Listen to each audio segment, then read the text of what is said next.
Oh tu, ada tulis.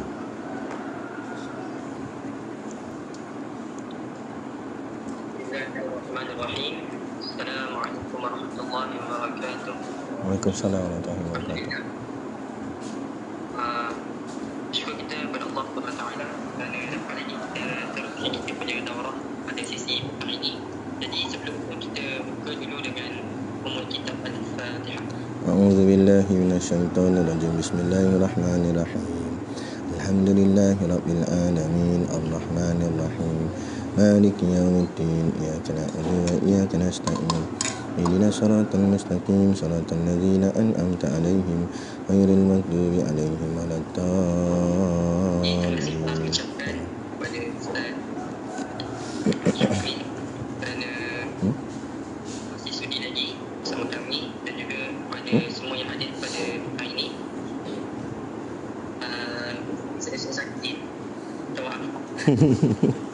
Jadi saya teruskanlah kepada Ustaz untuk teruskan kita punya pengajian pada petang ini. Assalamualaikum warahmatullahi wabarakatuh.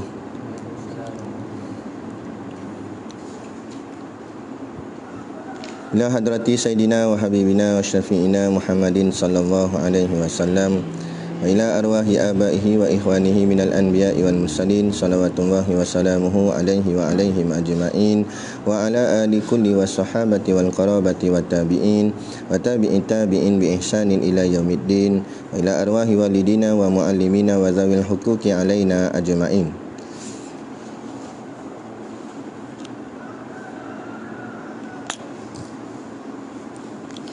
Wa khususan ila hadrati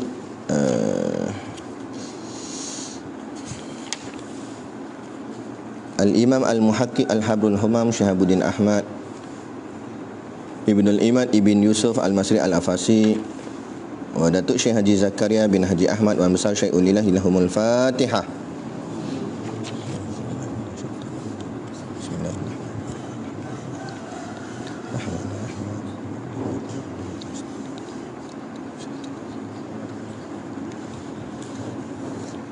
Bismillahirrahmanirrahim. Alhamdulillahi wassalatu wassalaman ala rasulillahi wa ala alihi wa sahbihi wa ba'd. Kita terus sambung kepada nombor 49 kan? Qala al-muallifu rahimahullahu ta'ala wa nafa'ana wa iyyakum bi ulumihi fid dharaini amin ya rabbal alamin. Kata pengarang kitab 49, hukum mengubahkan niat di dalam sembahyang. Petani sampai nombor berapa? 64. Hukum mengubahkan niat di dalam sembahyang. Apabila seorang itu bertakbiratul ihram, dia dah takbir dengan niat sembahyang fardu, tak kiralah fardu apa pun, kemudian ia mengubahkan niatnya kepada fardu yang lain, fardu yang telah ditakyinkan, contohnya fardu zuhur, kemudian diubah niatnya kepada fardu asar, bagi contoh, mungkin dia tersilap ke, atau kepada sunat, atau niat sembahyang fardu tu dia tukar ke sembahyang sunat. Maksud tukar ni maknanya selepas takbiratul ihram, tanpa uzur. Tanpa uzur ni maknanya tanpa dibenarkan syarak, macam tu. Atau bertakbiratul ihram atau juga dia bertakbiratul ihram dengan niat sembahyang sunat. Dia niat sembahyang sunat, kemudian ia ubahkan niatnya kepada fardu. Niat kepada fardu ni, jadi dia susun masalah dulu. Jadi kita kena ingat. Pertama dia kata ubah niat sembahyang fardu kepada fardu yang lain, satu. Ya, dia kata atau lagi kepada sembahyang atau juga sembahyang fardu kepada sembahyang sunat. Tadi fardu ke fardu, yang kedua fardu ke sunat tanpa uzur. Atau lagi dia kata, bila sebut tanpa uzur di sini maknanya ada yang uzur, makna ada yang dibolehkan. Okey, yang tadi dia tak kata tanpa uzur, maknanya memang tak boleh terus. Okey, dah dua dah.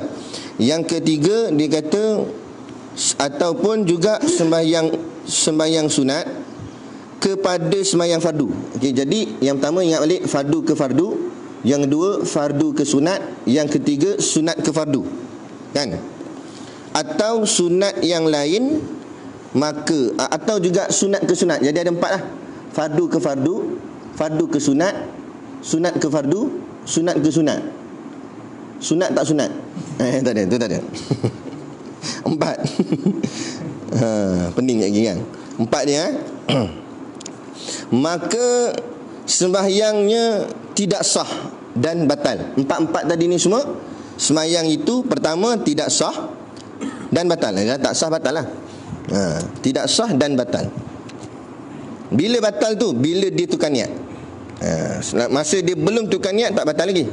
Maka apabila ia bertakbiratul ihram dengan sembahyang fardu, kalau dia niat sembahyang fardu dengan bersendirian, yakni munfarid, sembahyang seorang namanya munfarid, kemudian dikamatkan untuk sembahyang jemaah. Maksudnya sini, mula-mula dia masuk masjid, dia sembahyang fardu, dia diingatkan orang tak sembahyang lagi, ni pun sembahyanglah fardu zuhur contoh, tapi dia sembahyang munfarid seorang-seorang. Tiba-tiba rupanya Tok Bilal baru sampai, pukul 3.30 Tok Bilal baru sampai. Ini contoh cerita dia lah, kan? Waktu Tok Bilal ni pergi kamat, dia pun perasan, dia mesti jeling, kamat. Dia orang baru nak semayang.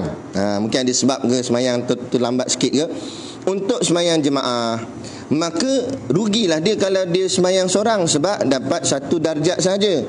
Kalau semayang jemaah dapat 27 darjat. Maka dia kata ia ubahkan niat di dalam hatinya kepada semayang sunat. Asal tadi dia semayang zuhur, dia tukar jadi semayang sunat zuhur. Okey. Ataupun sunat apapalah, sunat mutlak ke, dan memberi salam ia daripada selesai 2 rakaat.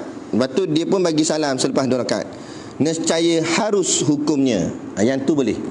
Yang ni yang dikatakan dengan uzur. Tadi kan dia kata tanpa uzur. Kita tengok ke atas tu balik. Dia kata apabila seorang itu bertakbir ihram dengan niat sembahyang fardu, kemudian ia mengubahkan niatnya kepada fardu yang lain, yang tu memang tak boleh. Lepas tu dia kata atau kepada sunat tanpa uzur. Situ jawabnya di bawah tu. Jadi maknanya ada yang fardu ke sunat tanpa uzur, ada juga yang fardu ke sunat dengan uzur. Dengan uzur tu mana dia? Bawah ni, nota dia. Boleh? Macam tu cara kita nak tengok kitab. Okey? Nak cari jawapan dia.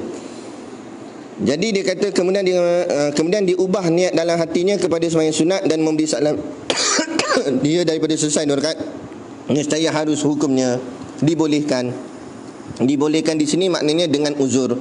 Dengan uzur tu maksudnya dia nak sembahyang jemaah, tapi dengan orang lain dah sembahyang, dia sembahyanglah sendiri. Lah rupanya baru nak sembahyang jemaah, maka rugilah dia. Maka dia nak ambil yang lebih afdal, yakni berjemaah, maka dia mengubah daripada fardu ke sunat sembahyangnya tu untuk mendapatkan fardu jemaah yang baru.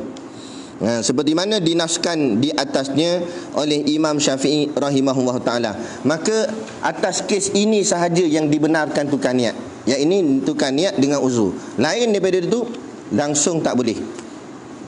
Okey, tetap haram, tetap bukan haram, tapi tak boleh lah. Tak boleh maknanya batal. 50. Makmum diberi pilih. Ni panjang. Makmum diberi pilih di antara mufarakah dengan imam atau berdiri menunggu imam. Apa benda ni? Kita tengok dulu. Imam tertinggal membaca Fatihah. Jadi imam tak baca Fatihah daripada rakaat yang pertama. Tertinggal di sini kita kena tengok betul-betul lah dia punya penulisan. Tertinggal maknanya dia sengaja ke tak sengaja? Dia tak sengaja. Kalau dia sengaja, automatik batal dah. Sebab ni tak sengaja, maka tak batal. Okey nah? Daripada rakaat yang pertama. Dan rukuk ia. Kalau dia sengaja, rukuk ni batal. Kalau dia tak sengaja, rukuk ni tak batal lagi. Maka tidaklah wajib atas makmum memutuskan kedua. Maksud kedua ni berjemaah. Senang nak faham ni, kedua ni jemaah. Maknanya makmum ikut imam. Maknanya kedua ni kita makmuman, kita menjadi makmum dia. Maka tidaklah wajib atas makmum memutuskan kedua, maknanya memutuskan jemaahnya dengan imam tu dia, ikutannya dengan imam serta merta. Tak perlu. Kenapa tak perlu? Kerana solat imam masih lagi sah. Kenapa sah? Sebab dia tertinggal Fatihah, bukan sengaja tinggal. Sebab ada itu situ. Bahkan bolehlah makmum itu menunggu imamnya, tetapi syarat makmum jangan ikut. Sebab makmum sedar imam yang salah, imam yang tak sedar dia salah. Faham? Sebab semayang ni kena faham. Cuba balik kepada niat semayang. Niat semayang usolli, bukan nusolli. Usolli dengan huruf alif. Alif tu dengan makna domain ana, maknanya aku. Bukan nusolli dengan huruf nun. Kalau nusolli kami, maknanya semayang ni tergantungnya atas niat masing-masing, diri masing-masing. Jadi diri masing-masing lah yang kena yakin dengan diri masing-masing. Imam dia yakin dia macam dia baca Fatihah dah, sebab tu dia rukuk. Kalau dia yakin dia tak baca, takkan dia rukuk. Maknanya dia sangka dia dah baca. Jadi dia tak sengajalah rukuk tu, sebab dia ingatkan dia dah baca Fatihah, maka dia yakin dia baca. Yang makmum pula dia yakin imam tak baca, jadi pegang dengan yakin masing-masing. Jadi sebab itulah semayang imam tetap sah dan semayang makmum tetap sah. Tapi kalau makmum dia yakin imam tak baca Fatihah, maknanya dia tahu imam salah, dia ikut perbuatan yang salah, sedangkan dia tahu benda tu salah, maka dia batal. Faham? Jadi kalau makmum ikut rukuk, batal. Maka makmum kena tunggu. Bahkan bolehlah makmum itu menunggu imamnya. Menunggu di sini maknanya terus berdiri dekat situ, tak bergeraklah. Dan menanggung perbuatan imamnya itu sebagai lupa, dan dia qasadkan atau dia niatkan di hatinya bahawa yang makmum ni yang imam ni sebenarnya dia terlupa. Walaupun dia tak tahu imam memang lupa ke tak lupa ke, imam sengaja ke tak sengaja, kita tak tahu. Tapi kita boleh menyangkakan zon kita bahawa imam itu lupa, tak sengaja. Dan tidak boleh ia mengikut imam dalam hal keadaan ini. Maksud tak boleh ikut tu jangan turun rukuk, kerana lupanya itu tidak dikira. Kerana kelupaan dia tu, rakaat itu sudah tidak dikira bagi makmum. Bahkan diberi pilih kepada makmum. Di sini makmum ada pilihan di antara mufarakah. Maknanya bila diberi pilihan untuk mufarakah, maka mufarakah ini dengan uzur ke tanpa uzur? Mufarakah di sini dengan uzur. Bila dengan uzur, haram ke tak haram? Tidak haram. Kalau mufarakah tanpa uzur, baru tak boleh. Kita nak keluar daripada semayang berjemaah dengan imam suka-suka, tak boleh. Tapi ini dibenarkan. Sebab apa? Dengan uzur. Sebab apa dengan uzur? Sebab imam lupa dengan imamnya. Okey, faham satu-satu. Dan terus rukuk dan sujud dengan sendirinya. Ini maksudnya kalau dia mufarakah. Jadi dia ada pilihan. Pilihan pertama, dia nak mufarakah lah, dan imam silap, aku mufarakah lah. Dia pun putuskan kedua ikutannya dengan imam, maka dia terus semayang cara dia sendirilah, yakni rukuk, sujud dan habis sampai habis. Jika sekiranya bukan semayang Jumaat, tapi syarat untuk mufarakah ni selain daripada solat Jumaat. Kalau solat Jumaat haram mufarakah. Sebab apa tak boleh mufarakah? Sebab Jumaat wajib berjemaah. Kalau mufarakah dah jadi munfarid. Sedangkan Jumaat tak boleh munfarid. Boleh faham tak? Kita latih guna term-term bahasa kitab, baru mahir. Baik. Dan di antara berdiri menunggu imam hingga ia sujud dan qiyam, bangkit kepada rakaat kedua, ia di sini makna ia imam. Okey. Kemudian maknanya makmum ni dia tunggu imam hingga ia imam, hingga imam itu sujud dan qiyam, bangkit kepada rakaat kedua, sampai imam bangkit balik rakaat kedua. Rakaat kedua tu kedua bagi imam, tapi bukan bagi makmum. Dan apabila imam itu qiyam, bangkit, imam dah bangkit dan membaca Fatihah dan terus rukuk, imam baca Fatihah, imam berukuk, maka hendaklah makmum itu mengikut rukuk bersama imamnya. Barulah makmum ikut imam rukuk. Kenapa kali ini makmum boleh ikut imam? Kali ini imam rakaatnya dikira sah. Bagi makmum rakaat itu yang pertama, bagi imam rakaat itu yang kedua. Sebab imam yakin dengan dia, makmum yakin dengan dia sendiri. Masing-masing yakin sendiri. Masing-masing tak tahu ni, imam tak tahu dia salah, makmum tahu dia salah. Makmum tahu imam tu salah, bukan dia salah, imam yang salah. Baik. Dan rakaat ini ialah rakaat yang pertama bagi sembahyang makmum. Nampak? Rakaat tu bagi makmum tu rakaat pertama. Dan sembahyang imam pada i'tikad imam. Maksudnya pada pegangan imam bahawa rakaat tu adalah dan apa yang diperbuat oleh imam itu adalah termasuk ke dalam perkara lupa jua. Maknanya benda ni benda imam lupa. Dia sangka itu sudah rakaat kedua, padahal rakaat yang tadi yang pertama tu tidak dikira. Tapi dia tak tahu sebab dia lupa. Tidak dikira dengannya. Dan apabila imam itu teruskan sembahyangnya akan rakaat ini dan duduk ia imam kerana tasyahud awal. Sebab apa dia tasyahud awal? Sebab imam sangka dia rakaat kedua, maka dia tasyahud awal lah. Sedangkan itu benar ke rakaat kedua? Tidak. Makmum tahu tak tahu? Makmum tahu. Dibinakan berdasar i'tikadnya imam. Kenapa dia binakan tasyahud awal? Sebab i'tikad imam sangka itu rakaat kedua. Dan makmum itu tidak boleh mengikut imam itu. Sebab apa tak boleh? Sebab makmum tahu tu bukan rakaat kedua, tu rakaat pertama. Bahkan hendaklah makmum terus qiyam bangkit. Maknanya makmum potong imam, terus bangun berdiri dan tunggu imam itu dalam keadaan berdiri. Tunggu masa dalam berdiri. Okey. Dan apabila imam itu selesai tasyahud, ini cerita ni, makna cerita ni dia tak tegur imam lah daripada awal. Dia biarkan saja. Kalau dia tegur boleh juga. Subhanallah tadi tu. Ni cerita ni kan adalah dia memang tak tegur dan imam pun tak tahu dia salah. Jadi tapi dia masih lagi nak ikat diri dia dengan imam. Mana dia tak putus jemaah, sebab dia nak kekal juga pahala jemaah dia. Dan apabila imam itu selesai tasyahud tadi tu dan qiyam, bangun berdiri ia dan membaca Fatihah dan rukuk. Maknanya sekarang ni imam, sangkaan imam di rakaat ke berapa? Rakaat ke 3, makmum 2. Maka hendaklah makmum itu mengikut rukuk sertanya. Okey, sekarang rukuk. Dan apabila imam itu qiyam kepada rakaat yang ketiga sangkaan siapa? Sangkaan imam. Dibinakan berdasarkan i'tikadnya nya imam. Maka tidak boleh makmum itu duduk membaca tasyahud awal. Kenapa pula makmum nak duduk tasyahud awal? Sebab pada sangkaan makmum, bukan sangkaan, memang pada hakikatnya itulah baru rakaat kedua. Tapi imam duduk tak tasyahud awal masa ni? Sebab imam tak duduk, sebab imam sangka itu rakaat ke 3. Okey, macam tu. Jadi dia kata tidak boleh. Kenapa tidak boleh? Sebab imam tak duduk di sisinya. Apa jadi kalau dia duduk? Dan jika ia duduk membaca tasyahud juga, nescaya batallah sembahyangnya. Sebab apa batal? Sebab tidak ikut imam.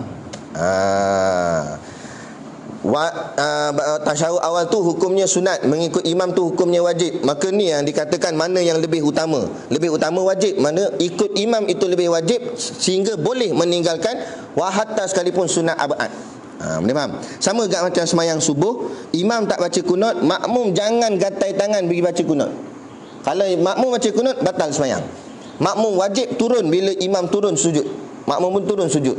Meninggalkan sunat abad kerana mengikut imam itu lebih utama. Lebih banyak orang tak tahu, dia tak mengaji kan? Geng pondok tak nak datang, tak nak mengaji, pandai lah.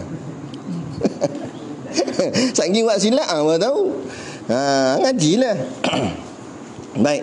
Dan apabila imam itu teruskan sembahyangnya, bila imam tu teruskan sembahyangnya akan rakaat yang keempat mengikut i'tikadnya. Maknanya sembahyang ni imam sangka dia rakaat keempat, tapi pada makmum rakaat ke 3. Okey, baik.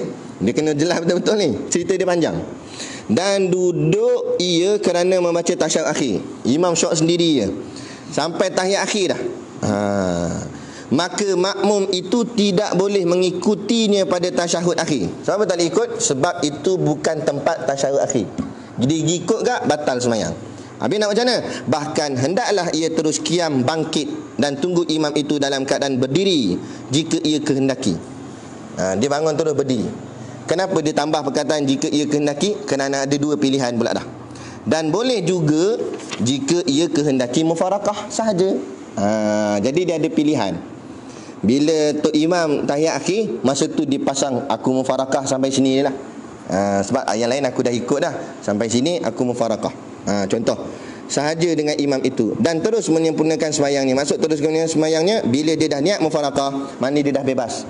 Dia buatlah sampai habis dia tahiyat akhir. Imam tu lantak dia lah. Dan jika ia menunggu imam, tapi kalau dia pilih tak nak mufarakah, sebab dia masih lagi setia dengan imam kesayangan dia. Nah, maka dia tunggu imam dalam keadaan berdiri. Yang ni yang penting. Yang tadi tu mungkin kita tahu, kita boleh buat, tapi yang ni pun ana pun baru tahu. Nah, kan? Jadi dia kata, hendaklah kamu menunggu imam dalam keadaan berdiri hingga imam memberi salam. Okey, jadi dia diri, imam bagi salam. Okey, biar. Maka tidak terputus kedua. Maksudnya, walaupun imam bagi salam, dia dengan imam, hubungan jemaah ni, hubungan imam makmum ni tak putus lagi. Ikutan dengan semata-mata memberi salam imam itu. Maknanya dengan sebab imam bagi salam pun kedua tak putus lagi. Maksudnya masih lagi dalam sembahyang hubungan dia ni. Bahkan panjang ceraian itu. Sehingga selepas imam memberi salam. Bahkan panjang ceraian itu maksudnya nak putus kedua tu mesti penceraiannya panjang, baru putus. Selagi tak panjang, selagi itu tak putus. Faham? Panjang penceraian ni maksudnya masa yang panjang. Masa yang panjang ni mengikut uruf. Kebiasaan orang kata panjang dah ni, jauh sangat dah. Dia salam imam tadi dengan dia dah jauh masa. Anggaran bacaan penuh rakaat pertama, siap dengan doa iftitah, Fatihah dengan baca surah. Itu dikira dah panjang sangatlah tu. Kan? Oleh demikian, dia kata, oleh demikian di sini maknanya kalau penceraian itu tidak panjang. Maksudnya imam bagi salam, dia pun bangun diri, dia pun terus baca Fatihah. Jika makmum itu rukuk, lepas dia baca Fatihah, dia pun rukuk makmum tu. Sebab dia ingat dia dah bebas. Dan iktidal, kemudian dia iktidal pada rakaat itu selepas salam imam, selepas imam dah bagi salam. Yang terlupa tu, imam tu terlupa. Dan kadang-kadang ceraian yang panjang itu nanti dulu, kadang-kadang dijak. Maka perbuatan dia tadi tu membatalkan solat dia. Sebab apa? Sebab kedua tak putus lagi. Walaupun imam dah bagi salam, dia tak boleh rukuk. Kalau dia rukuk maknanya dia dengan imam dah putus. Bukan dia dengan imam dah putus, maaf. Maka dia dengan imam tu dia dah mendahului imam. Sebab hubungan dia masih lagi jemaah waktu tu. Jadi dia tak boleh, sebab tak putus lagi hubungan dia. Walaupun imam maksud tu mungkin dah baca wirid dah. Mana imam syok sendiri. Tapi tak putus lagi kedua. Jadi dia kena kekal berdiri. Sehingga mendapat penceraian yang panjang. Maksudnya masa yang panjang. Sampai imam nak balik lah. Imam tengok semayang lagi ni. Contoh, maknanya uruf kata panjang, baru putus. Kemudian dia kata sini, dan kadang-kadang ceraian yang panjang itu, macam mana kita nak kira ceraian yang panjang itu? Diihtimalkan batal kedua. Jadi maksudnya dengan sebab penceraian yang panjang, barulah diihtimalkan. Maknanya diihtimal ni maknanya ditetapkan atau disandarkan bahawa batal kedua ikutan imam. Maknanya dengan sebab penceraian yang panjang, barulah kedua batal.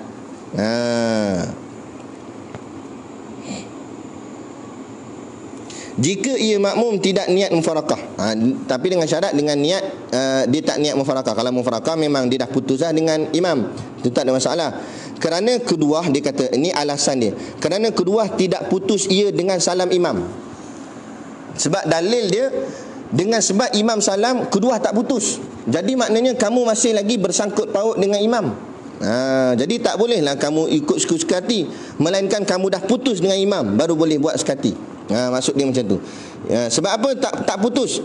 Dalilnya sebab imam itu terlupa. Maknanya salamnya imam itu bukan pada tempatnya, sebab imam tu tak sengaja. Tu maksud dia. Bahkan panjang ceraian selepas salam. Bahkan di sini maknanya seolah-olah maksudnya melainkan panjang ceraian selepas salam. Melainkan kalau penceraian dengan salam tu dah panjang sangat, barulah dikira putus. Dan diihtimalkan tidak batal kedua itu. Dan kenapa kita menyandarkan bahawa kedua itu tidak batal? Kerana kekal kedua di sini. Kerana hubungan imam dan makmum masih kekal di sini. Dia kata pada masalah ini tidak yakin. Kerana kita tidak yakin keadaan imam tu. Kerana boleh jadi imam itu memberi salam ia dengan sengaja. Boleh jadi imam tu bagi salam sama ada sengaja atau tak sengaja. Maka terputuslah kedua itu dengan salamnya. Tapi begini, Sebab kita menyangkakan bahawa imam tu dia tak sengaja bagi salam. Sebab tak sengaja? Sebab dia tak tahu yang dia salah, bahawa tempat tu bukan tempat salam, sebab baru rakaat ketiga. Jadi maknanya bagi salamnya tu tak sengaja. Perbuatan yang tidak sengaja tidak dikira. Maka maksudnya solat imam masih lagi sah. Sebab tu ada kedua. Itu alasannya. Tapi dia kata kalau imam bagi salam dengan niat memang sengaja, dia kata memang aku sengaja buat silap, memang aku nak bagi salam pun. Kalau memang dengan sengaja, baru putus. Okay. Tapi masalahnya zon kita, imam ni sengaja ke tak sengaja? Sangkaan kita tak sengaja lah. Takkan dia sengaja buat sembahyang tu, imam jenis apa ni? Kan? Jadi mestilah dia tak sengaja. Bila tak sengaja, sebab tu kedua tak putus. Itu dia bagi alasan ni, dia bagi hujah dia. Dan jika rukuk dan iktidal ia makmum pada rakaat selepas salam imam dan sebelum, nampak, sebelum panjangnya ceraian, nescaya batal sembahyangnya. Bila dia kata sebelum panjangnya ceraian, maknanya ada maksud di sebaliknya. Kalau selepas panjang ceraian, dia kata sebelum panjang ceraiannya nescaya batal sembahyangnya. Kalau selepas panjang ceraian, tidaklah batal sembahyangnya. Di situ makna sebalik. Kan? Sebab tu kitab-kitab ni dia tak tulis semua. Kalau tulis semua, tebal lah. Tu yang jadi kitab-kitab syarah tu. Bila kitab tebal, orang tak nak mengaji. Jadi dia buat kitab yang ringkas macam ni, tapi kita pula kena pandai. Tu kena pandai ilmu alat tu, untuk pandai membukanya. Mana tersiratnya, apa makna sebaliknya. Tu baik. Sebab itulah sebab sebenarnya orang yang bijak sebenarnya baca kitab ringkas. Sebab kitab ringkas walau nampak nipis, sebenarnya kitab tu susah. Sebab apa? Sebab nak kena buka. Tu. Faham? Baik. Nescaya batal sembahyangnya mengikut ihtimal yang pertama. Dan tidak batalnya mengikut yang kedua. Tadi ihtimal ada dua. Satu ihtimal bahawa Tok Imam tak sengaja bagi salam sebab dia terlupa. Yang itu kita tak boleh putuskan kedua lagi, melainkan bila dah panjang perceraian. Ihtimal yang kedua, kita menyangka bahawa Tok Imam memang sengaja bagi salam kat situ, barulah putus kedua. Tapi berat hukum di sini ialah, dan yang lebih arjah, yakni lebih soleh. Lebih soleh ni pilihan yang lebih baik lah. Daripada dua ihtimal itu ialah yang pertama. Yakni pakai ihtimal yang pertama bahawa Tok Imam tak sengaja bagi salam. Bila tak sengaja bagi salam, kedua tidak putus. Tapi ni masalah. Patut kalau dia bijak lagi mufarakah dah lah. Tapi nak cerita, itulah ulama fiqh. Dia kalau cerita macam-macam. Sebab apa? Sebab dia nak selesaikan masalah orang. Itu kita belum baca kitab fiqh yang tebal lagi macam-macam. Dia buat andaian-andaian. Sebab nak menyelesaikan masalah. Selesai. 51. Imam dan makmum lupa sujud sahwi. Berkata Al-Imam Rafi'i, jika imam memberi salam sedangkan ia lupa sujud sahwi dan makmum pun lupa juga. Take note situ. Maknanya siapa lupa? Dua-dua lupa. Imam dengan makmum. Persatuan pelupa. Nah, imam pun lupa, makmum pun lupa juga, dia kata. Memberi salam ia sertanya. Maksudnya imam pun bagi salam, makmum bagi salam. Dua-dua lupa nak sujud sahwi. Sebab apa sujud sahwi? Panjang ceritalah. Dia meninggalkan sunat abad dan sebagainya. Kemudian teringat imam pun teringat, silap, tadi dah tak baca kunut, sujud sahwi pun tak sujud. Bahawa ia terlupa sujud, dia lupa dia sujud sahwi. Kemudian lepas salam tu baru dia ingat, dan ia pun sujud. Lepas salam tu dia pun sujud. Boleh tak boleh? Boleh, tapi dengan syarat terlupa. Kalau sengaja buat lupa, biarlah, lepas salam lah baru sujud, itu tak sah sujud sahwi tu. Yang sah sujud sahwi ni kalau kita terlupa, kita dah bagi salam, kita boleh sujud dengan sebab terlupa sujud sahwi. Tapi kalau tak sujud sahwi, sah tak sembahyang? Sah. Cuma dia ni, itulah kata masalah, dia nak agak sujud sahwi. Tu tak payah dah lah kan. Nak cerita masalah. Baik, dan ia pun sujud. Lepas tu apa jadi? Tak apalah imam. Ia ni imam Maka hendaklah makmum itu turun sujud bersama imamnya. Hendaklah di sini artinya wajib. Bila makna wajib, apa maksud tersiratnya? Kalau makmum tak ikut, maka batal sembahyangnya. Walaupun tengok cerita ni tadi dah bagi salam. Nampak? Tu. Itu kuasa imam. Walaupun dah bagi salam, makmum masih lagi kena ikut imam. Sebab tu tak boleh cepat-cepat bagi salam, lepas tu nak belah keluar daripada masjid. Takut-takut kes macam ni. Imam pergi sujud sahwi, dia dah naik motor dah. Alamak, sujud sahwi pula. Dia belah gitu, dia tak ikut imam, batal sembahyang. Penat dia sembahyang dari mula tadi, kan? Tadi tu. Berdasarkan imam, kerana apa? Hujah dia, sebab imam itu kembali masuk semula kepada sembahyangnya. Maknanya asal dia dah keluar sembahyang, tapi imam masuk balik. Bila imam masuk balik, sah. Maka bila imam masuk balik, makmum pun kena masuk balik. Macam tu. Sebab kena ikut imam lagi. Imam pun masuk balik dalam sembahyang. Nak masuk balik dalam sembahyang macam mana? Kena angkat takbir ke apa? Tak payah. Terus masuk kat mana yang kita nak buat, tanpa niat apa pun, terus je masuk. Jadi maksudnya imam ni dah bagi salam, tapi dia tak buat benda lain lagi lah. Baru dia teringat, alamak tak ni sujud sahwi. Dia pun masuk balik, Allahu akbar, sujud sahwi. Makmum kena masuk balik. Sebab masih lagi makmum kena ikut imam. Lainlah dah putus, imam dah buat benda-benda lain lah, kan? Apa? Benda-benda lain lah, imam dah buat apa semua. Lepas tu imam tiba-tiba nak sujud sahwi tu, makmum tak ikut dah. Imam dah minum kopi dah, apa semua dah.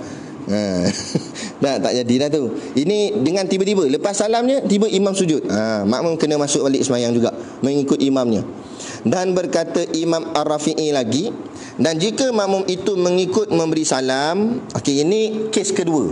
Inilah contoh masalah. Ada dua masalah tapi disimpulkan dalam satu masalah. Sebenarnya ni masalah yang lain pula. Dan jika makmum itu mengikut memberi salam, okey, dia ikut imam bagi salam, dan teringat ia bagi sujud. Teringat ia di sini, ia makmum. Sekarang imam tak ingat, makmum ingat. Makmum fikir, tadi dah lah tak kunut, imam tak sujud sahwi pula. Contoh, kan? Tapi dah sebab imam bagi salam, dia ikutlah imam juga bagi salam. Tapi dia ingat bahawa tak sujud sahwi. Kemudian imam yang terlupa ni lepas salam baru dia teringat. Imam pun teringat, kembali sujud sahwi. Imam pun sujud sahwi. Maka makmum janganlah mengikutnya. Kat sini makmum tak ikut. Kenapa? Nampak? Dia jawab, kerana salamnya makmum dengan sengaja itu mengandungi putus keduah ikutan dengan imam. Sebab makmum dah sedar dah bahawa makmum imam ni lupa sujud sahwi. Maka bila dia bagi salam, bermakna dia bagi salam tu dengan redha bahawa imam memang tak sujud sahwi. Maka dengan salam tadi terputus keduah. Terputus keduah. Yang kes tadi sebab makmum pun lupa. Sebab tu dia kata pun lupa juga. Sebab tu ayat tu kena baca betul-betul. Imam pun lupa, makmum pun lupa. Maknanya makmum ni dia memang angau ke mana, dia ikut je apa imam buat. Salam. Imam sujud. Sujud. Tu sebab dia sama-sama lupa. Yang ni makmum sedar, imam lupa. Jadi imam dah bagi salam, baru teringat imam pun sujud sahwi. Makmum tak boleh sujud sebab makmum maknanya dia sedar dah bahawa memang tak sujud sahwi, maka dia tak boleh ikut pula. Sebab memang dia dah putus selepas dia bagi salam. Jelas tak? Dan ini jelaslah bahawa kekal kedua tidak putus ikutan imam itu selepas salamnya dengan lupa. Maknanya di sini kita dapat simpulkan bahawa hubungan imam dengan makmum itu walaupun selepas salam tidak putus lagi dengan syarat lupa. Dengan syarat sama-sama lupa. Imam lupa, makmum pun lupa. Untuk sujud sahwi atau lalai dengan meninggalkan sunat abad di dalam sembahyang ataupun yang lain lah. Tetapi kalau bukan dengan lupa, baru putus salam tu. Imam lupa, makmum tak lupa, makmum tahu. Jadi makmum bagi salam, dah kira putus. Makmum boleh naik motor dah. Gitu. Okey, boleh. Naik jap. Yang apa ni?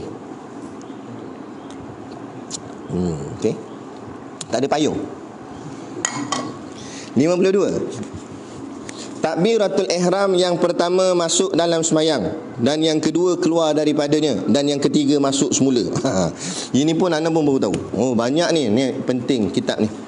Banyak ilmu yang kita tak tahu. Sebab apa? Benda-benda detail macam ni dia tak ada sebut dalam kitab-kitab asas, macam Indatus Sibyan, Zadul Muta'alim. Sebab tu anak cakap kitab-kitab tu basic je, untuk orang baru-baru nak belajar je. Sebab tu dia tak detail, dia hanya kira yang asas je. Tapi tak membadai kita dah kata Indatus Sibyan, bangga debik dada. Aku budak pondok, Indatus Sibyan dalam dada. Kan Indatus Sibyan kecil baru. Kan, makna cetek lagi ilmu tu. Nak panggil ustaz pun tak layak lagi waktu tu. Sebab apa? Ini baru dia punya syarah yang dalam masalah fiqh. Macam kitab ni. Kalau orang mengaji basic ini pun dia tak tahu. Tengok, jika bertakbir imam sebagai takbiratul ihram, kemudian bertakbir lagi, dia angkat takbir Allahu akbar, lepas tu dia angkat lagi sekali Allahu akbar, padahal bukan semayang raya ke apa. Semayang biasalah. Sebagai takbiratul ihram, maknanya dia niat angkat kali kedua tu takbiratul ihram juga. Mungkin dia tersilap apa-apa ke, salah niat ke, lepas tu dia angkat takbir sekali lagi, maka batallah sembahyangnya. Dengan dia angkat takbir tu, sembahyangnya batal. Dan tidak boleh makmum mengikutinya. Makmum yang berada di belakang tak boleh ikut imam tu, sebab imam tu sudah batal. Kesimpulan ni macam ni. Takbir yang pertama sah. Bila dia takbir sekali lagi dengan niat takbiratul ihram, takbir itu menyebabkan dia keluar daripada sembahyang, maka imam tu tak dikira sembahyang. Makmum jangan ikut dah. Kalau lepas takbiratul ihram, imam yang pertama, lepas tu makmum pun masuk, lepas tu imam takbir lagi sekali, maknanya makmum ni dah putus dengan imam, sebab imam dah batal. Jadi makmum teruskan sembahyang macam biasa. Makmum jangan batal, sebab makmum tak ada sebab nak batal. Kalau makmum batal, hukumnya haram. Sembahyang fardu bila dah masuk, mana boleh batal. Tapi banyak orang buat sengaja Allahu akbar, Allahu akbar, mana boleh benda tu. Haram hukumnya, berdosa. Sebab tu jangan gopoh-gapah nak masuk. Nanti takut-takut bila kita dah masuk dah kelang kabut, macam mana nak buat dah masuk dah ni. Kan? Jadi diri tegak elok-elok, pasang niat betul-betul, hadirkan niat betul-betul, barulah ni angkat takbir, lintas niat betul-betul, masuk. Bila dah masuk, jaga jangan keluar. Sebab kalau keluar haram hukumnya. Dan tidak boleh makmum mengikutinya pada sembahyang itu. Dan jika ia mengikut juga, kalau makmum ikut juga, degil makmum ni, orang kata tak boleh nak ikut juga, padanya nescaya batallah sembahyang kedua-duanya. Siapa dua-dua? Imam dengan makmum. Gitu. Dan jika makmum bertakbiratul ihram di belakang imam, ketika ia bertakbiratul ihram yang pertama, macam tak nak cerita tadi, imam takbir yang pertama, takbiratul ihram lah, makmum pun masuk takbir, kemudian bertakbir ia pula kali yang kedua. Imam tu, ia tu di sini, ia imam tu takbir kali kedua dengan qasak takbiratul ihram. Takbir kedua tu dengan niat takbiratul ihram juga. Nescaya terputuslah kuduah, nampak? Terputuslah hubungan imam dan makmum itu dengan imam itu. Makmum tu putus dengan imam dia, automatik putus. Kerana orang yang sembahyang itu, apabila ia mendatangkan dengan takbiratul ihram, berarti masuklah ia di dalam sembahyang. Ini dia punya penerangan. Orang tu bila dah takbiratul ihram, maknanya orang tu dah masuk sembahyang. Dan apabila ia bertakbir kali yang kedua, berarti ia mengeluarkan dirinya dengannya sembahyang daripada sembahyang. Maknanya kalau dia takbir kali kedua, dia keluar daripada sembahyang. Dan apabila takbir ia kali yang ketiga, berarti ia masuk ke dalam sembahyang pula. Kalau dia takbir kali ketiga, masuk balik. Dan apabila bertakbir ia kali yang keempat, keluar pula. Ada kerja punya imam. Tak suk takbir dia ni. Nak main-main takbir dia. Lagi dengannya daripada sembahyang. Dan beginilah kalau ia bertakbir kemudian takbir sampai bila nak habis. Takbir. Macam tu. Bermula, bukan zobit ni, dobit. Dobit tu maknanya nota dia lah, untuk kita nak fahamkan bahawa maksud pula, bahawa masuk ia dengan gasal. Gasal ni maknanya ganjil. Masuk dengan angka ganjil dan keluar ia dengan genapnya. Jadi kalau satu masuk, dua keluar, tiga masuk, empat keluar, lima masuk, enam keluar, macam tu. Demikianlah berkata al-ashab. dan dijelaskan lagi oleh Syekh Abu Muhammad bahawa takbiratul ihram itu mengubah ia akan seseorang daripada keadaan yang ada ia padanya kepada keadaan yang lain. Kerana dengan sebab takbiratul ihram tu, keadaan orang tu boleh berubah daripada dia ada dalam semayang boleh jadi luar daripada semayang, macam tu. Ni kata ni ulama ni. Dan seperti mana juga mengubahnya daripada keadaan halal kepada keadaan haram dan akasnya. Halal dan haram tu pada takbir tadi lah. Bila dia takbiratul ihram, haram lah. Mana yang kita cerita pasal takbiratul ihram ini, tujuannya untuk mengharamkan benda yang halal. Mana benda yang halal di luar semayang tak boleh buat dah. Tapi bila dia takbir sekali lagi, maka jadi halal. Sebab apa halal? Sebab dah keluar daripada semayang. Takbir sekali lagi, masuk balik haram. Macam tu. Dia kata gitu. Dan bentuk masalah batal mengulangi takbir itu jika sekiranya seseorang itu bertakbir yang kedua sebelum niat keluar daripada semayang selepas takbir yang pertama, tetapi ya macam betul. Dan bentuk masalah batal mengulangi takbir itu jika sekiranya seseorang itu bertakbir yang kedua, orang tu takbir yang kedua sebelum niat keluar daripada semayang selepas takbir yang pertama, tetapi jika dia nak kata sini sampai kat koma tu nanti jap. Sampai selepas takbir dia nak cerita ni, ini yang atas tu. Nota atas ni. Dia kata itu masalah yang berlaku macam atas ni. Tetapi ni masalah lain. Tetapi jika berniat ia menolak niat yang pertama, iaitu pada takbir yang pertama, dan memutuskan sembahyang. Tapi kalau kes macam ni pula, dia angkat takbiratul ihram, dia masuk niat saja aku sembahyang fardu zuhur, kemudian dia letak dalam niat hati dia, batallah sembahyang zuhur ni, silap. Dia kata silap. Mungkin sebab dia nak sembahyang asar ke apa, silap. Dia pun batalkan dengan niat membatalkan pada takbir yang pertama tadi dan memutuskan sembahyang. Kemudian barulah dia bertakbiratul ihram yang kedua, baru dia angkat takbir yang kedua. Nescaya sahlah sembahyangnya. Yang takbir kedua tu sah. Sebab apa sah? Sebab sudah dia niat putus. Cerita yang atas tadi dia tak niat putus. Faham? Dia takbir lagi. Tu tak ada putus. Yang kedua ni dia takbir astagfirullahalazim. Macam tu. Dia tak payah, sebenarnya tak payah buat macam tu. Tak apa. Asal dia niat putus sudah. Niat putus. Lepas tu dia takbir sekali lagi. Yang tu sah, dia kata. Salah sembahyangnya. Tetapi berdosalah ia. Kenapa berdosa? Sebab dia sengaja membatalkan sembahyangnya. Kerana keluarnya daripada sembahyangnya yang pertama. Dah masuk dah, sah, apa pergi keluar pula. Dan jika sembahyang seseorang di belakang imam, maka bertakbir ia. Kemudian bertakbir ia kali yang kedua. Okey, kalau makmum tengok imam tu takbir dekat 2 kali, maka adakah ni timbul persoalan. Maka adakah harus ia mengikutinya pada sembahyang ini? Jadi makmum nak buat macam mana? Tengok imam 2 kali takbir kat depan mata.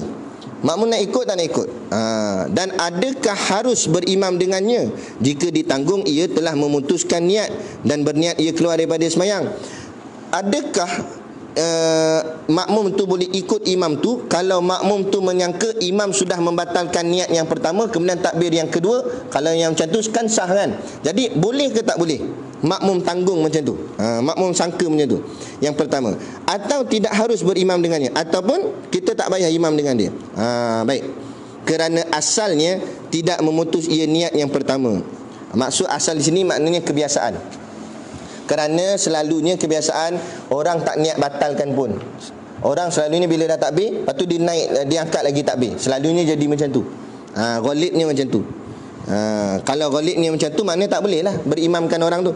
Dan jika ia tidak memutuskan niat itu, maka ia tidak layak jadi imam. Kerana kalau dia tak putuskan niat yang pertama, maka dia tak layak jadi imam. Sebab tak layak jadi imam? Sebab sembahyang dia tak sah. Kerana ia bukan di dalam sembahyang. Kerana bila dia takbir kali kedua tu bukan dalam sembahyang. Dan juga makmum ada berasa ragu-ragu syak di dalam hatinya. Dan makmum pun rasa ragu-ragu tengok imam tu. Dia ni sah ke tak sah? Kan? Dia masuk tak masuk sembahyang, macam tu. Adakah imam itu dalam keadaan sembahyang atau tidaknya? Ini persoalan. Dan barang siapa, jadi ini jawapan dia. Dan barang siapa ada keraguan pada keahlian imam yang ia akan mengikutinya, siapa yang ragu-ragu dengan imamnya, maka tidaklah sah mengikutnya. Kalau kita ragu dengan imam tu, tak sah kita ikut dia. Jadi tergantung atas kita lah. Kalau kita yakin bahawa imam tu takbir kedua setelah dia putuskan niat takbir yang pertama, maka sembahyang imam tu sah ke tak? Dia takbir pertama, lepas tu dia putuskan niat, mana membatalkan rakaat takbir yang pertama, lepas tu dia takbir kedua, sah tak sah sembahyang imam tu? Sah. Jadi kalau makmum tu yakin macam tu imam tu, sebab dia kenal imam tu, sebab dia tahu imam tu mengaji qaul utam kan, maka sah dia ikut imam tu. Tapi kalau dia ragu-ragu, itu qaul utam tak nampak muka dia. Dia tak tahu ni. Dia takbir kali kedua ni rasa tak sah ni, sebab dia tak batalkan takbir yang pertama ni. Maka kita ragu je dengan imam tu, tak sah kita ikut dia. Kalau ikut juga tak sah sembahyang. Faham? Sebenarnya ada tambahan sikit. Kalau kita tak suka imam tu, kita sembahyang juga belakang dia, tak sah. Tengok, imam ni menyampah aku, Allahu Akbar. Tak sah. Tak sah. Sebab dia tak reda imam tu. Dia nak pilih imam, kita kena reda dengan dia. Mana kita boleh setuju nak jadikan dia imam kita, barulah sembahyang berjemaah tu sah. Gitu. Maka tidaklah sah mengikutnya, seperti dia kata, seperti mana ragu-ragu syak ia pada keadaan imam itu lelaki atau perempuan. Contoh dia kata ragu-ragu imam ni lelaki ke perempuan, tengok rambut panjang ni. Kan ya ke tak nak tinjau tak ni. Contoh dia kata sini kan. Jadi kalau kita ragu-ragu dengan imam, tak sah kita ikut imam tu. Gitu. Boleh tak? 53. Kaifiat takbiratul ihram dan lafaznya. Yang lepas ni dia banyak senang-senang. Yang susah yang tadi tu. Nak boleh faham 53. Kaifiat takbiratul ihram dan lafaznya. Bermula kaifiat. Kaifiat ni maksudnya bagaimana. Asal perkataan kaifa, bagaimana. Kaifiyah maknanya bagaimana caranya. Jadi ataupun maknanya bermula cara, bagaimana caranya. Jadi bermula caranya atau bagaimana caranya takbiratul ihram ialah membaca Allahu Akbar atau Allahul Akbar atau Allahul Jalil Akbar. Dibaca dengan jazam huruf ra, dimatikan huruf ra. Jazam huruf ra tu maksudnya ra tu mati. Maksudnya akbar. Jangan dihidupkan ra tu. Diriwayatkan bahawa Rasulullah SAW bersabda, ia at-takbir jazmun. Artinya bermula takbir itu dengan jazam ra. Jadi maknanya cara nak sebut takbiratul ihram ada 3. Satu Allahu Akbar, satu Allahul Akbar. Maksud hul akbar tu pada lafaz akbar tu ada alif lam. Atau Allahul Jalil Akbar. Tapi ini maklumat je, jangan buat. Lagi asak lagi Allahul Jalil Akbar, belakang tu binga-binga, ikut tak ikut. Jenuh mikir belakang. Kan? Jadi tak payahlah. Ini sekadar makluman saja, supaya kalau mana tahu kita jumpa ada orang sebut ini, kita taklah melenting, sebab ada sebut dalam kitab. Dan Ibnu Yunus berpendapat dalam Syarhul Tanbih, jika seseorang itu membaca dengan dhammah ra, maksudnya Allahu Akbaru, daripada lafaz akbar jadi akbaru, maka sembahyangnya tidak sah. Kenapa tak sah? Sebab dalil kuat, hadis Nabi kata at-takbir jazmun, takbir itu jazam. Takbir di sini mana? Akbar itulah takbir. Ra tu maknanya dijazamkan, dimatikan. Tiba dihidupkan, tak sah.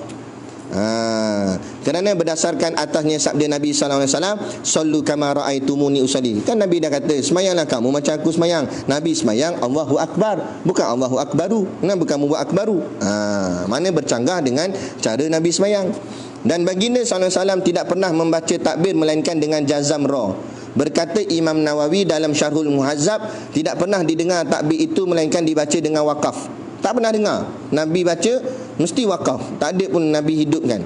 Dan jika memanjangkan oleh orang yang bersemayang huruf hamzah, contohnya A dipanjangkan pada lafaz Allah, contoh Allahu Akbar, itu tak mau. Ada kadang-kadang orang pondok buat. Anda dah pernah tegur dah, tak naklah tegur secara direct, kan terasa. Dia tegur secara umum, tapi tengok buat juga. Kalau dalam lafaz takbiratul ihram tak sah semayang dia, kita belakang dia tak sah lah kita ikut dia. Tapi kalau dalam takbir intiqalat, semayang tu sah, cuma cacat. Kan? Kadang-kadang dia nak turun ke rukuk, Allahu Akbar. Berapa panjang A tu? mana panjang? Allah, Allahu Akbar. Nak ada Allahu Akbar. Lirik nak gimana? Tak panjang. Nak panjang wah. Allah, wah tu panjang. Tak panjang. Atau akbar. Akbar dipanjang pula. Allahu Akbar. Tak boleh tak? Sebab mana? Dia panjang situ. Tapi ada orang buat. Jangan dibuat bar macam tu lagi teruk lah. Bau minyak. Maka semayangnya tidak sah. Tak sah. Semayang sendiri ke, tak kira lah makmum ke, imam ke, kerana bacaannya seperti itu telah bertukar lafaz khabar insya'i kepada istifham. Maksud istifham ni maksudnya pertanyaan, lafaz pertanyaan. Jadi kalau maksudnya Allahu Akbar, kalau macam tu maksudnya adakah Allah itu maha besar? Panjang tu maksud adakah? Okey, jadi tak boleh Allahu Akbar. Maksudnya, terjemahnya, adakah Allah maha besar? Kita berkata astaghfirullahalazim. Mu ni apa ni? Adalah dia tanya, adakah Allah maha besar? Memanglah. Dan ada lagi beberapa masalah berhubung dengan takbir yang sayugia. Sayugia ni maksudnya sepatutnya dipelajari oleh setiap orang. Iaitu yang nak pelik mereka ni kan. Kuliah online anak dia tengok kan. Kuliah orang buat berdepan tak nak datang kan. Lepas tu main faham sendiri, ikut dengar situ. Takut silap lagi. Kalau sini berdepan kita boleh tanya kalau ada apa-apa masalah. Selit sikit. Jika berkata seorang Allahu Akbar dengan menambahkan huruf waw yang mati. Kat mana? Dekat hu tu. Yang mati atau berbaris, dan saya tidak sah semayangnya. Ada tersebut di dalam Kitabul Raudah. Jika berkata seorang Allahu, ada hu tu ada waw. Allahu, sama ada waw tu mati atau waw tu hidup. Kalau hidup jadi baris atas Allahu Akbar, contoh, tak boleh. Tidaklah sah semayangnya. Maka maksudnya Allahu Akbar, alif lam lam ha, alif kaf ba ra. Dah, jangan tambah-tambah. Tersebut di dalam Kitabul Kifayah. Jika menambah seorang huruf alif selepas huruf ba, selepas ba pula lagi tambah alif pada akbar, seperti berkata ia akbar, mana jadi panjang. Sama ada dibaca dengan fathah hamzah atau kasrahnya, tidaklah sah sembahyangnya, kerana kalimahnya kalau dibaca ikbar pun tak boleh. Dengan kasrah hamzah maknanya darah haid. Itu makna darah haid lagi teruk. Allahu Akbar, Allah darah haid. Allah tu betul. Rajang tu imam ni. Dan kalimah ikbar dengan fathah hamzah akbar. Kalau kalimah fathah hamzah, makna kalau akbar itu maknanya gendang. Itu Allah gendang. Jaga-jaga, lari sikit je huruf boleh lari makna. Oleh demikian, barang siapa menyebutnya kalimah-kalimah tersebut dengan sengaja, Allah, nescaya jadi kafir ia. Kalau dia dah tahu benda tu salah, dia buat juga dengan sengaja, kafir dia. Wal iyazubillah. Tapi kalau tak sengaja, tak adalah dimaaf, tetapi tetap salah lah. Dia kena betulkan. Jika ditasydidkan huruf ba, sekarang ba tu pula dia letak sabdu pada akbar. Misalnya akbar, macam tu. Dia orang cowok ni, Allahu Akbar. Maka seperti mana berkata Qadil Qadah Ibnu Razin, ini kan bolehlah Qadil Qadah, di dalam fatwanya tidak sah semayangnya. Qadil Qadah kata tak sah. Orang cowok ni. Bukan orang salah orang Jawa, saya pun Jawa. Dia marah orang Jawa dalam tu. Sebenarnya dialah salah, bukan masalah suku kaum bangsa ke apa. Jika diulang-ulangkan huruf ra pada akbar, diulang-ulang huruf ra tu, ra ni bergetar banyak. Allahu Akbar. Mentang-mentang dia dah dapat dah bunyi ra, dia berlagak lah. Dia berlagak, dia nak tunjuk kat kawan dia. Contoh, tak kata siapa. Maka sahlah sembahyangnya. Sah. Kerana mengikut logat bahasa Arab, bahawa huruf ra itu ialah huruf berulang-ulang. huruf takrir. Seperti mana berkata Al-Zajjaj, dan huruf yang pertama daripada yang bertasydid itu tidak jatuh berlaku ia, melainkan sakin mati, dan ulang-ulang itu tidak mengubahkan maknanya, sebab tak ubah makna. Jadi sah semayangnya mengikut pandangan ulama yang bernama Al-Zajjaj. Tapi jangan niat main-main lah, tak elok. Jika digugurkan seorang hamzah, seorang hamzah daripada kalimah, jika digugurkan seorang, letaklah tu koma situ. Seorang hamzah. Jika digugurkan seorang hamzah daripada kalimah Allah, kat mana? Akbar tu lah, hamzah tu hilang. Seperti berkata ia, macam mana? Nawaitu usolli fardhu zuhri. Lepas tu, dia masuk terus. Tu tak ada. Dia niat masuk dalam takbir. Mulakan dia niat dulu. Nawaitu, bukan nawaitu, patutnya usolli. Usolli fardhu zuhrillahu akbar. Masuk terus. Tu dia tak sebut. Nescaya sah sembahyangnya, seperti mana berkatanya Syekh Izzuddin bin Abdul Salam pada fatwanya, dan dijelaskannya bahawa hamzah wasal itu gugur ia di tengah cakapan. Teruk sangat pelat ni. Diorang tak cek ke balik? Ini cetakan baru kan? Cetakan baru pun sama. Ceklah dulu. Baik, apa nama? Jadi boleh. Sebab apa? Sebab alif pada lafaz Allah tu kan hamzah wasal. Hamzah wasal kan maknanya boleh disambungkan. Jadi mengikut Syekh Izzuddin boleh. Walaupun boleh, janganlah kata pergi buat. Buah ni kalau nampak dia pelik-pelik, dia nak try jangan buat. Takut menimbulkan fitnah. Memang boleh buat. Kalau kita sembahyang seorang tak ada fitnah. Sembahyang jemaah takut timbul fitnah. Sebab macam tadilah, tak semua orang mengaji. Nanti orang akan sangka kita buat benda yang sesat. Walaupun kita rasa bangga, Salli fardhu zuhri Allahu akbar. Nak tengok orang belakang nak kata apa. Aku nak tunjuk kitab ni sekali. Janganlah tujuan macam tu. Memang betul kita. Contoh, jika ditukarkan hamzah daripada kalimah akbar dengan huruf waw, seperti berkata seseorang Allahu akbar, alif ditukar ke waw, mengikut apa yang disebutkan oleh Syekh Ibnul Munir Al-Malik bahawa sembahyangnya sah. Sah. Kerana hamzah itu boleh ditukarkan dengan waw, dan waw boleh ditukarkan dengan hamzah. Dia kata boleh. Boleh tak apalah, Syekh ulama kata boleh, kita terima. Jangan lawan. Kan? Cuma kita jangan buatlah. Sebab sekadar maklumat saja. Nak sembahyang seorang, sembahyang sunat seorang-seorang kat bilik tak apalah. Tapi pastikan Haris tak ada lah. Takut Haris pula rasa pelik. Macam Burhan ni, Allahu Akbar pula dah.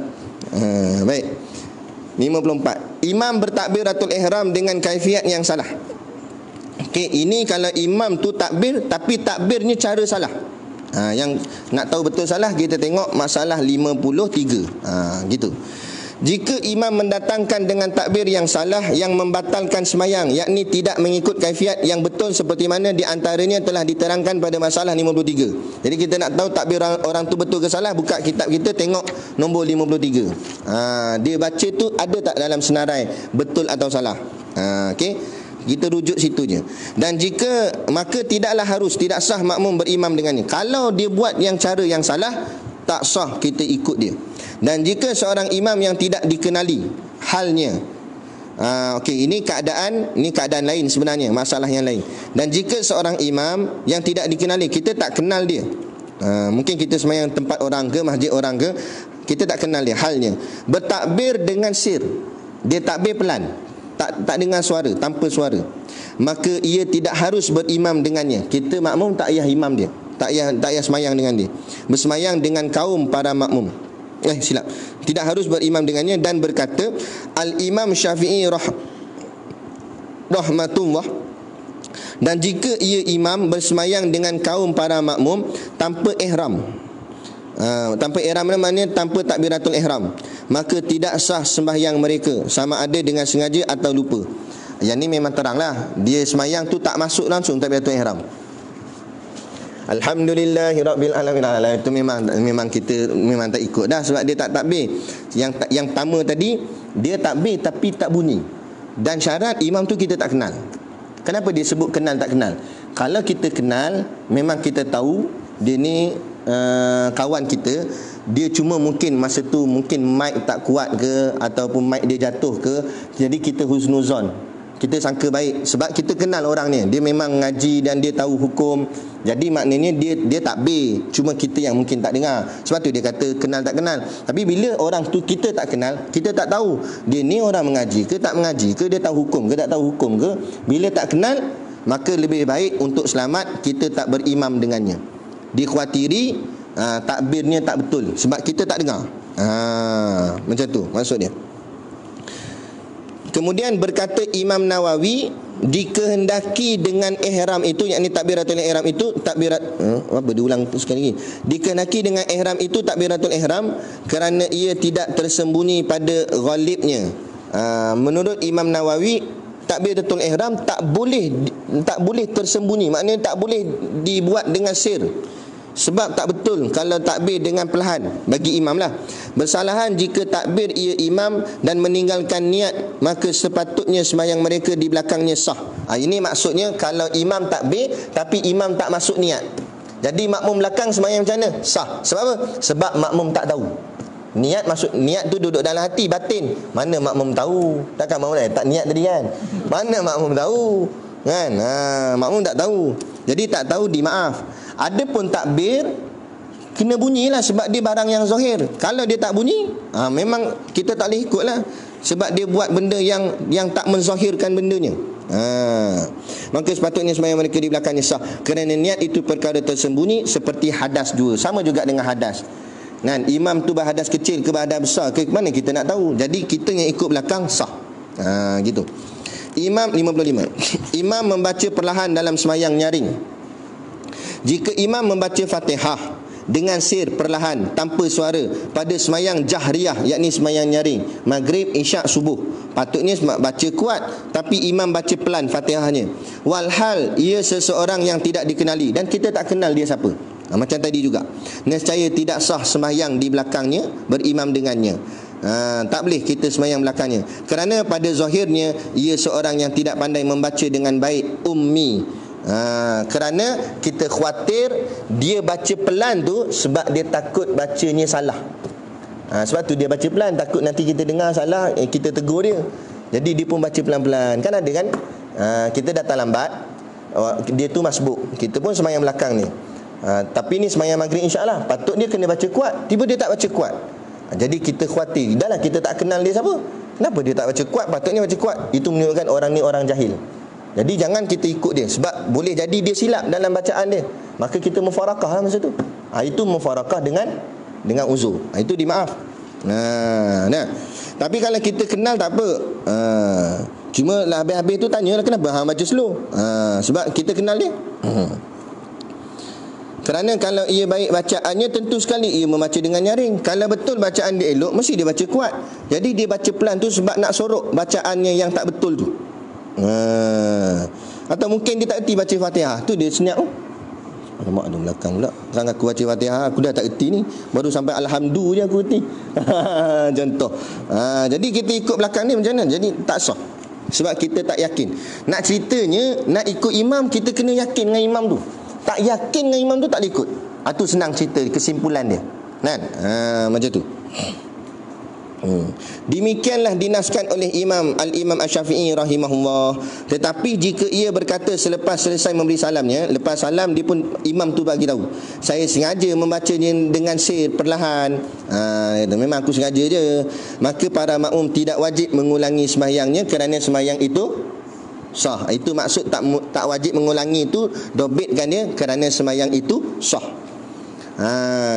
Okey. Nangi mereka lagi dinaskan atasnya di dalam kitab Al-Dalil ni ambil mana? Dalam kitab Al Siapa pengarang kitab Al Imam Syafi'i. Kitab Al kitab fiqh yang paling tinggi dalam mazhab kita, kitab paling besar sekali. Kalau cari semua tak jumpa, cari dalam Al sebab Al besar sekali. Al tu sendiri pun makna dia, tu apa? Ibu segala hukum ada dalam tu. Memang berjilid-jilid kitab dia. Dan diihtimalkan bacaan perlahannya itu supaya mengharuskan orang lain mengikutnya. kita boleh menyandarkan bahawa kenapa imam tu baca pelan, kerana imam nak bagi orang lain mengikutnya. Maknanya orang tu mengharuskan orang lain mengikutnya. Sepatutnya tidak mengikutnya lah, sebab tu dia baca pelan, dia tak nak bagi orang ikut dia. Gitulah.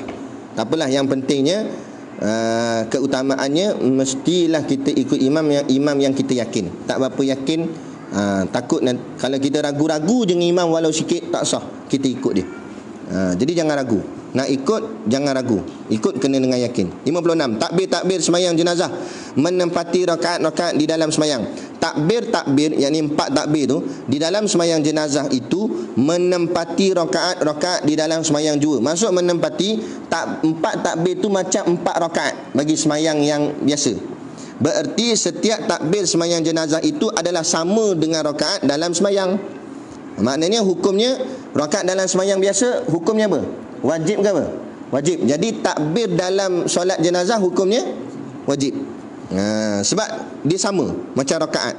Oleh demikian, apabila mendapati makmum masbuk, okey, sekarang ni makmum ni masbuk, lambat masuk solat jenazah, imam sedang semayang jenazah, maka hendaklah ia mengangkat takbiratul ihram. Dan janganlah tunggu takbir imam yang akan datang baginya. Dan jangan dia diam, buat relax, cepat-cepat kena baca Fatihah. Dan hendaklah makmum itu selepas takbirnya terus membaca Al-Fatihah, dan sempurnakanlah segala rukun semayang dirinya seperti mana yang disempurnakan oleh makmum yang masbuk di dalam semayang. Ini kalau dia tertinggal, maka dia kena ganti takbir itu macam orang yang tertinggal rakaat dalam semayang biasa. Dia faham? Okey. Jadi masuk tu terus masuk baca Fatihah. Makmum masbuk bertakbiratul ihram, dan tiba-tiba imam mengangkat takbir yang kedua pada semayang jenazah. Ni masih lagi semayang jenazah. Jika makmum yang masbuk, dia masbuk bertakbiratul ihram, Allahu Akbar, maka tiba-tiba imam takbir kedua dah, Allahu Akbar. Mana imam dah habis baca Fatihah terus takbir kedua. Maka hendaklah makmum itu selepas selesainya daripada takbiratul ihram terus bertakbir serta imam. Jadi dia baru masuk Allahu Akbar, imam pun Allahu Akbar. Dia tak sempat baca Fatihah. Sama macam hukum orang yang masbuk tak sempat baca Fatihah. Jadi terus takbir kedua ikut imam. Gitu. Dan gugurlah bacaan Fatihah daripadanya, seperti mana hukum makmum masbuk bertakbiratul ihram mendapati imam sedang rukuk pada semayang-semayang yang lain, macam kita belajar sebelum ni. 58. Makmum masbuk belum menghabiskan bacaan Fatihahnya, imam terus mengangkat takbir yang kedua. Makmum ni masbuk, tapi dia dan nak baca Fatihah dulu, dia pun tengah baca. Tengah-tengah baca, imam angkat takbir kedua dah.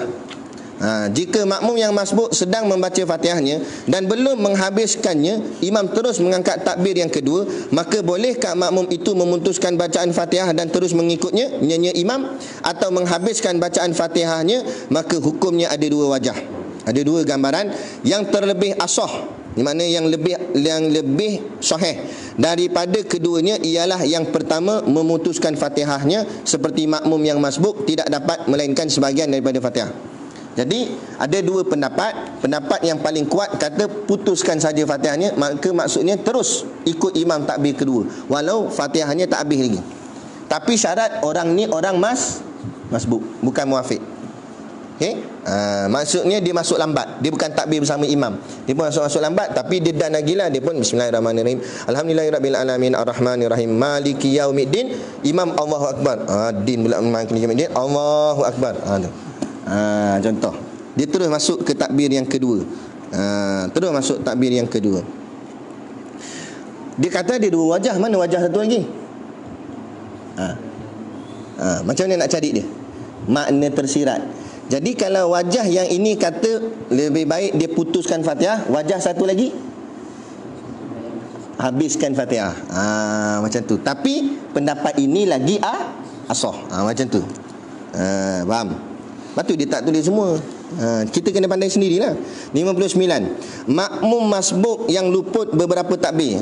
Tadi ni cerita ni makmum ni masbuk, tapi dia dia sempat lagi sebelum takbir kedua. Yang ni dia dah luput takbir. Macam ni pula. Barang siapa daripada makmum yang masbuk yang luput beberapa takbir serta imam, maka hendaklah ia mendapatnya menyempurnakannya selepas salam imamnya. Jadi dia masuk tang mana? Dia masuk takbir kedua, kan? Jadi imam tu dah takbir kedua, dia pun Allahu Akbar baru masuk. Jadi imam dua. Jadi imam bagi salam, dia tak boleh bagi salam lagi. Dia kena sambung satu lagi takbir. Barulah zikir dan doanya yang dalam semayang jenazah tu. Mengikut kaul pendapat yang asah. Ya, ingat bila ada sebut asah, maknanya benda ni khilaf. Tetapi ini yang lebih kuat. Maknanya ada pendapat yang kurang kuat mengatakan tak payah baca. Tak payah baca apa? Tengok sini, jangan tengok anak. Dia kata sini